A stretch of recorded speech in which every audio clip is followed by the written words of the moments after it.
Olá, colegas fisioterapeutas, eu sou Augusto Cruz e eu estou aqui para falar com vocês sobre como nós devemos nos comportar para garantir a proteção e diminuir o risco de aerolização no transporte do paciente sobre ventilação mecânica invasiva, tá bom?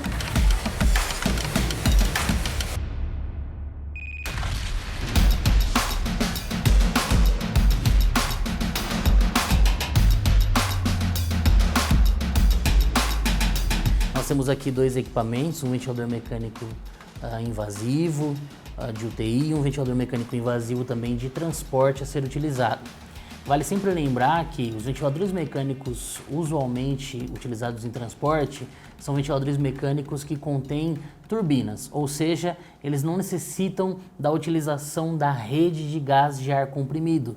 Para isso, por isso, nós precisamos sempre de um detalhe muito importante, que é garantir não somente a aerolização da válvula exalatória, mas também proteger o ar que está entrando dentro do equipamento para que ele não vá até o paciente. Ou seja, nestes casos, em ventiladores mecânicos de turbina e os de transporte, que são na grande maioria das vezes assim, nós utilizaremos um filtro EPA também na válvula inspiratória. Mas eu vou mostrar para vocês como que vai ser todo esse processo. Nós temos aqui um paciente, tá? Uma situação hipotética de um paciente em suporte ventilatório invasivo, e esse paciente agora ele precisa ser transferido para a tomografia computadorizada ou da sala de emergência para UTI ou algum outro setor hospitalar dentro da programação aí do gerenciamento de leitos do hospital. Esse paciente, ele está aqui no caso com dois filtros EPAs, devido que este equipamento também é de turbina e ele será transferido para um outro ventilador mecânico agora de transporte que também utiliza a turbina. Sempre quando nós realizarmos a desconexão ou a despressurização, a abertura desse circuito, não podemos esquecer que esse paciente ele precisa ter a garantia de que o fluxo exalatório não será perdido para fora do circuito, ok? Então, para isso, nós vamos realizar uma pausa. Realizamos essa pausa, deixando em modo stand-by para que o ciclo ventilatório se encerre. Imediatamente após isso, nós vamos clampear a cânula orotraqueal, ok?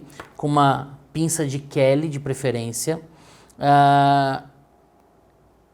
Após clampear a cânula, nós podemos realizar a desconexão, ou seja, o equipamento de ventilação não está funcionante, ele está em modo stand-by, ou seja, modo espera. Após o modo espera ser acionado e a cânula devidamente clampeada com a pinça de Kelly, somente após isso nós podemos então desconectar os ramos do circuito do ventilador mecânico, ok? Vale lembrar que este equipamento no qual nós estamos utilizando é um equipamento que também contém uma turbina, não necessitando da alimentação do gás ar comprimido. Por isso nós utilizamos um filtro EPA na válvula de fluxo, na válvula ENS. Vocês vão encontrar, na grande maioria das vezes, equipamentos que necessitam da alimentação do ar comprimido. Por isso, nestes casos, o layout de disposição dos filtros será esse, ok? Não utilizando um filtro no ramo inspiratório, somente o filtro EPA no ramo expiratório, sem falar do HME ou HMF no Y.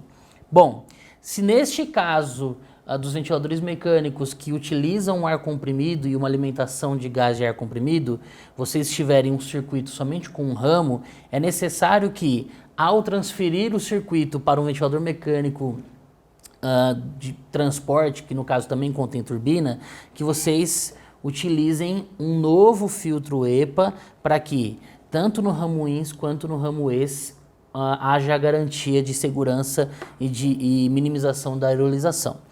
Modo espera, cânula devidamente clampeada, ventilador mecânico de transporte com os parâmetros pré-definidos e pré-ajustados semelhantes ao anteriormente utilizado, nós vamos então conectar os ramos ins e expiratórios. Lembrando que todo esse processo ele vai acontecer em poucos segundos.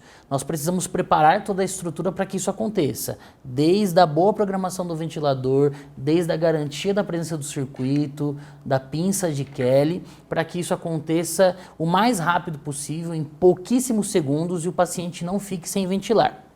Bom, a maioria dos ventiladores mecânicos de transporte, assim como esse, contém dois ramos, duas válvulas. Uma válvula de fluxo, a inspiratória, e uma válvula de exalação, que é a expiratória.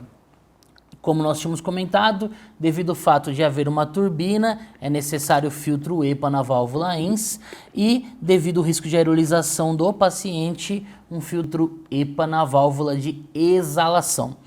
Após isso, a garantia dos parâmetros adequados de acordo com o previamente copiado do ventilador de uso convencional do paciente, nós soltamos a pinça de Kelly, ok? Desclampeamos a cânula orotraqueal do paciente, para somente após isso nós iniciarmos a ventilação mecânica do paciente semelhante ao que estava sendo utilizado anteriormente, tá? Então, somente assim que nós vamos garantir que esse paciente seja devidamente ventilado e, ao mesmo tempo, ele não seja exposto ao ar atmosférico que está sendo arrastado pela turbina, e também que a equipe não esteja sendo exposta pelo fluxo exalatório do paciente através da saída do ventilador mecânico. Faz-se o transporte, retorna o paciente e a mesma dinâmica e o mesmo fluxo segue agora para a transferência do ventilador mecânico invasivo. Lembrando que, se o ventilador mecânico invasivo tiver a turbina, utiliza-se também o filtro EPA. Caso não, eu retiro esse filtro EPA e descarto esse filtro EPA utilizando somente o ramo inspiratório na válvula de fluxo do ventilador mecânico. Muito obrigado.